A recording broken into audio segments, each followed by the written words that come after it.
Ça fait depuis quelques années qu'on avait envie de monter cette formation sur le microbiote. J'organise tout au long de l'année des formations à destination de patients, mais qui vont être thématiques d'une pathologie. Et ce que je me suis rendu compte, c'était quel que soit le type de pathologie. Là, il y a 6 mois, j'ai eu des patients atteints de maladie de Parkinson. Récemment, j'ai eu des patients atteints de maladies auto-immunes, des gens qui sont concernés par la mucoviscidose, donc des pathologies très variées. J'ai toujours des questions autour du microbiote. Et l'idée, je pense, en fait, c'est qu'il y a déjà énormément d'informations qui sont véhiculées dans la presse grand public. Et c'est un moyen sur lequel on pourrait agir. Alors autant notre ADN, notre génome, on l'a une bonne fois pour toutes, on ne peut pas le changer. Mais le microbiote, l'idée c'est est-ce qu'on peut agir dessus via l'alimentation, via les prébiotiques ou les probiotiques. Et quel est l'intérêt en fait d'une modification de ce microbiote pour ma santé en fait. Donc c'est vraiment une préoccupation que j'ai ressentie de la part des malades.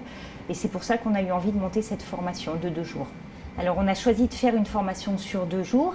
La première journée, j'interviens à la fois pour donner les notions de base du microbiote et un microbiote dans un cas d'un individu sain.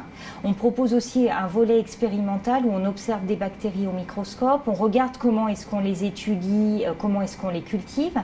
Et la deuxième journée sera plus consacrée à une discussion avec différents experts, Joël Doré, Harry Sokol et Philippe Naquet, pour discuter plus du volet dysbiose, dérèglement du microbiote dans le cas des pathologies, et les moyens qu'on a d'agir via soit l'alimentation, via les probiotiques, via les prébiotiques et les principes de transplantation fécale.